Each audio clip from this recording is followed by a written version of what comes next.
It's a joy to step up in there and inhabit that space and be unapologetically evil. In Hollywood, your best friend today could turn into your worst enemy tomorrow, and that's the case between Samuel L. Jackson and Quentin Tarantino. For decades, the two seemed inseparable, a director and actor pairing that gave audiences some of the most unforgettable moments in cinema. From Pulp Fiction to Jackie Brown to Django Unchained, Jackson became one of Tarantino's most trusted collaborators, while Tarantino's scripts gave Jackson some of his sharpest career-defining performances. Their bond looked unshakable, built on mutual respect and a shared love for fearless storytelling. Quentin and I have conversations about what I say, and I don't. But behind the scenes, cracks began to form. Disagreements over creative choices, clashing egos, and conflicting visions for the kind of stories they wanted to tell eventually boiled over into a feud that neither man could ignore. Now, at 76, Jackson is finally pulling back the curtain, speaking candidly about what went wrong, how it changed their relationship, and why some friendships in Hollywood are destined to collide under the weight of ambition and pride. According to Jackson, here are some factors that led to their feud. Starting with number 1, Tarantino's tendency to always typecast him. So when I got the script from Quentin, he just called me, told me he wrote a Western, he wanted me to read Steven. Typecasting is one of the most double-edged swords in Hollywood. For some actors, it offers stability, a steady line of work, and a recognizable image that keeps them relevant. But for others, especially actors as versatile as Jackson, it can feel like a cage. And when the cage is built by one of your closest collaborators, the resentment can simmer until it finally explodes. Jackson has never denied that Quentin Tarantino gave him some of the most iconic roles of his career. Jules Winfield in Pulp Fiction turned him into a household name, and roles in Jackie Brown and Django Unchained solidified his reputation as a commanding screen presence with razor-sharp delivery. But as Jackson revealed later in life, the consistency of those roles eventually started to feel repetitive. "I love Quentin," Jackson once said in an interview, "but after a while I realized he was only seeing me one way, as if I could only ever be the loud, intense guy with a gun and a monologue. That's not all I am." Again, that statement wasn't just about ego. Jackson has always prided himself on range. Outside of Tarantino's orbit, he has played everything from Nick Fury in the Marvel Cinematic Universe to the tender father figure in Coach Carter. For him, acting is about transformation, not stagnation. Being boxed in even by a director he deeply respected was a creative insult and began to create a bias against Tarantino in his mind. There's more. Film historians and critics have echoed Jackson's frustration. One critic noted, "Tarantino has a brilliant ear for dialogue, but he often relies on the same archetypes."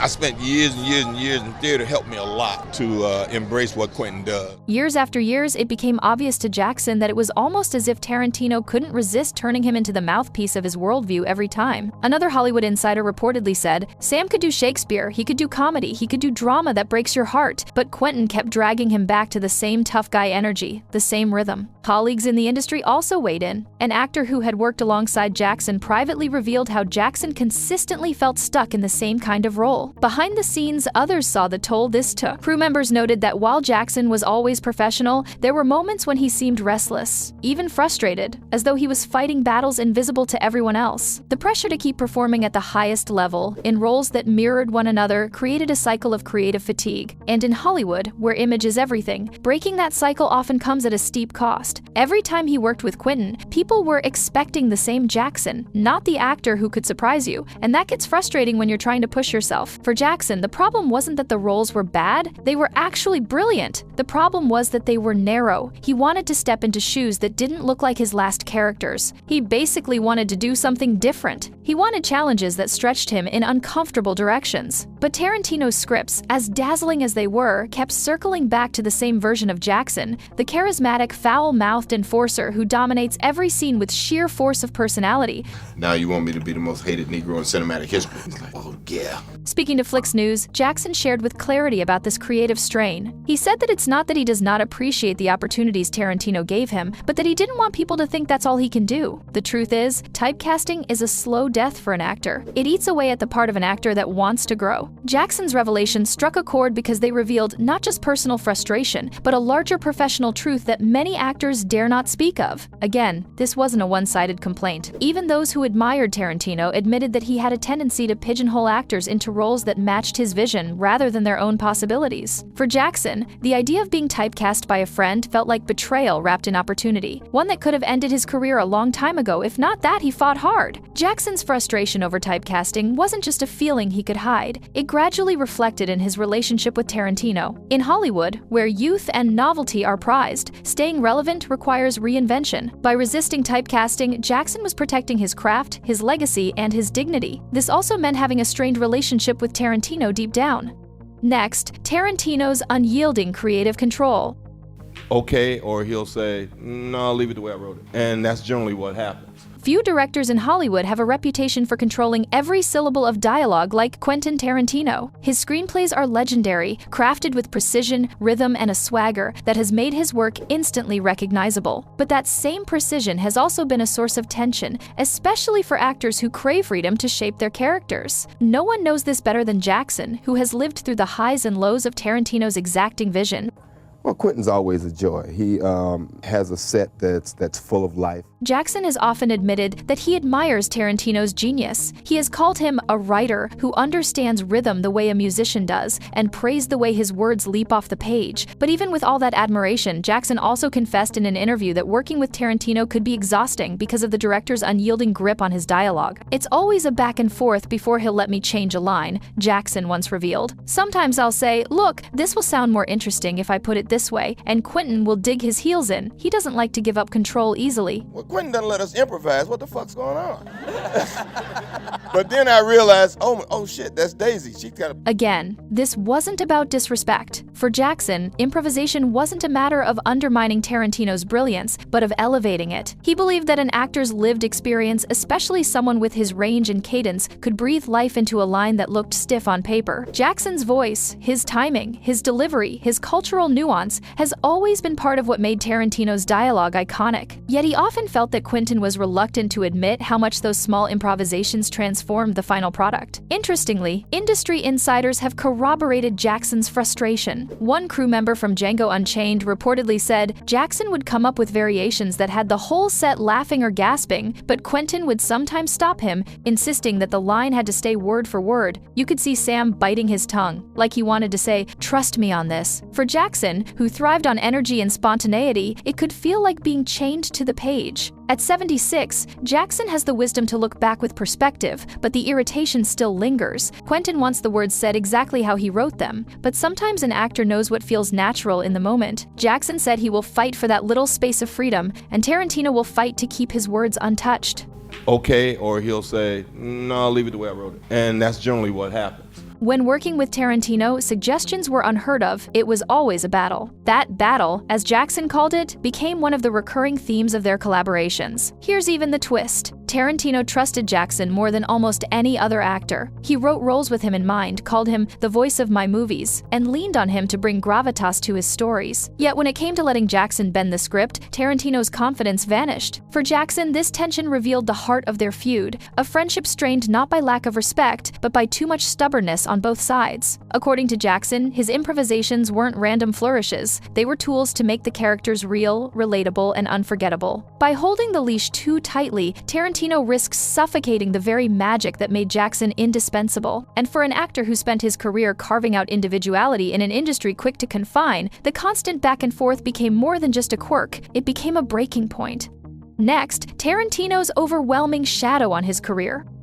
Hateful Eight. Oh, Quentin Tarantino. Hanging out with Quentin, yeah, man. I mean, this is the one I'm telling you. Jackson once said, "I hate it when I'm referred to as that guy that starred in Tarantino's movie." Jackson shared that one of the most frustrating parts of his career wasn't the work itself, but how the public chose to frame it. For decades, audiences and critics alike tied his greatest performances almost exclusively to Quentin Tarantino's films. Every magazine profile, every awards season conversation, and every retrospective list seemed to begin and end with Pulp Fiction, Jackie Brown, or Django Unchained. The constant comparison wasn't just tiring, it was a shadow that followed him everywhere. For Jackson, this came with a good and bad side. On one side, he was grateful that Tarantino had written characters that allowed him to showcase his full power as an actor. Jules Winfield had become iconic, Ordell Robbie was unforgettable, and Steven in Django shocked audiences with his layered cruelty. But on the other side, Jackson knew that his body of work extended far beyond those collaborations. He had delivered complex performances in films like A Time to Kill, Coach Carter, and The Banker, but those were rarely discussed with the same reverence.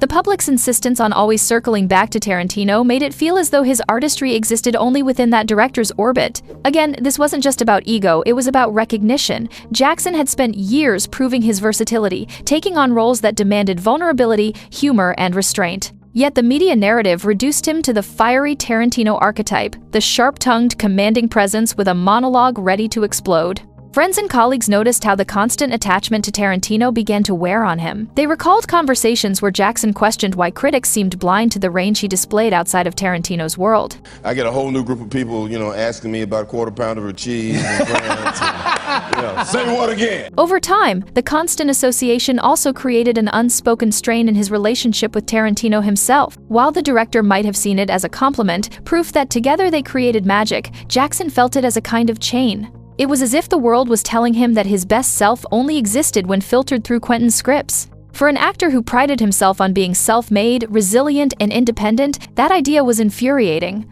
Industry insiders agreed that the public narrative was partly fueled by Hollywood's tendency to simplify stories. It was easier for critics to brand Jackson as Tarantino's muse than to engage with the full depth of his career. But that branding came at a cost. Jackson's success began to feel like it belonged to someone else's pen, someone else's vision. Instead of celebrating his individuality, the industry and audiences alike celebrated the partnership as if it defined him. Looking back, Jackson confessed with irritation that the constant association almost marred his career. Irritation because he feels those roles have overshadowed decades of hard work in other films. He once reflected on how much effort it took to prove that he wasn't just a Tarantino creation, but a force of his own. Every role outside of Quentin's universe became not just a performance, but a battle to be seen on his own terms. Jackson and Tarantino did share a unique chemistry, one that produced some of the greatest moments in modern cinema. But the public's insistence on tying Jackson's brilliance solely to Tarantino created an undercurrent of resentment. And Jackson believes that it was Tarantino's fault. Living under that narrative made every collaboration a reminder of how difficult it was to step out of someone else's shadow,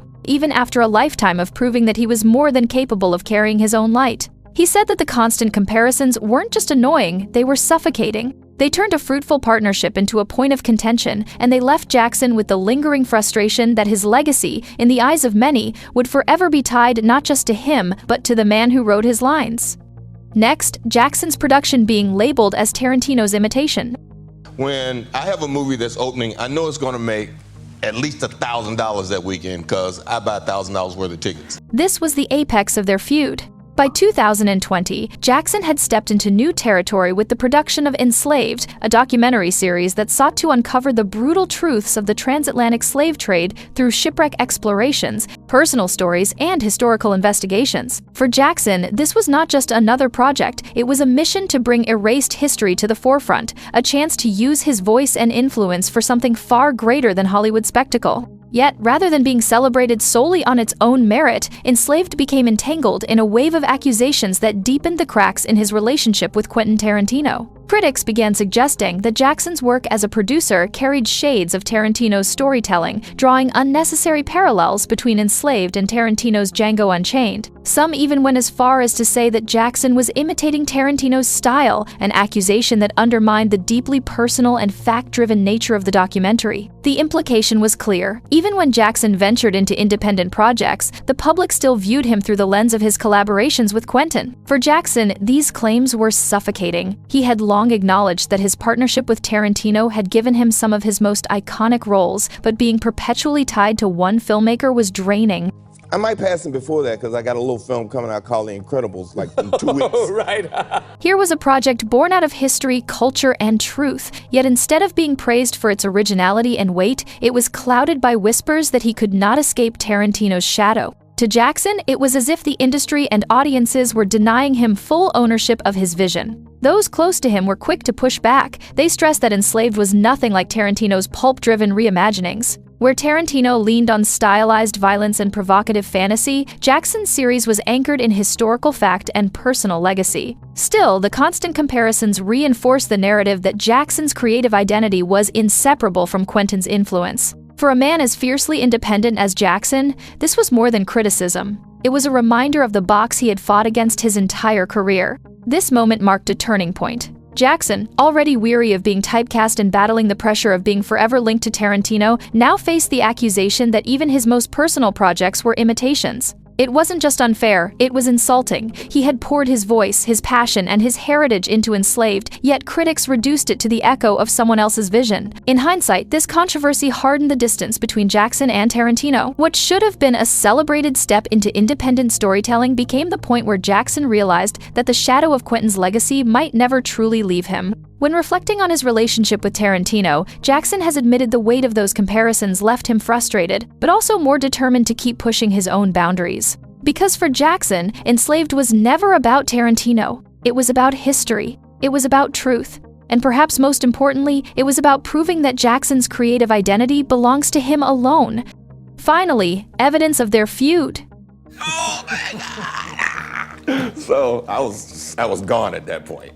After The Hateful Eight, the change was noticeable. For the first time in decades, Tarantino pressed ahead with major projects without writing a central role for Jackson. When he released Once Upon a Time in Hollywood in 2019, a sprawling love letter to the golden age of cinema, fans and critics alike were stunned that Jackson was nowhere in the movie. Observers immediately picked up on the omission, noting that Jackson's voice, presence, and cadence had been a defining ingredient in Tarantino's storytelling style. Industry insiders whispered that this wasn't accidental. One producer familiar with both men said the fallout from The Hateful Eight had left their relationship strained, particularly after heated arguments over whether Jackson could improvise dialogue. For years, audiences had praised the way Jackson made Tarantino's lines sing, but behind the scenes, the tug-of-war over authorship created resentment. Another insider remarked that Tarantino wasn't interested in fighting for control anymore, suggesting the director preferred a clean slate with actors who didn't challenge his words so directly. Fans also noticed online discussions buzzed with questions about why Jackson had been left out, with some suggesting Tarantino was deliberately distancing himself, while others argued Jackson had outgrown the kind of roles Tarantino tended to write. For Jackson, those suspicions weren't far off. He had grown increasingly vocal about being typecast and wanted to chase projects that gave him the freedom to explore new ground. Jackson shared that even though their feud wasn't explosive or public, the silence spoke volumes. The absence of Jackson in Tarantino's later work became a symbolic marker of their feud. Let's know your thoughts in the comments section. Subscribe to this channel for more videos like this, like and share.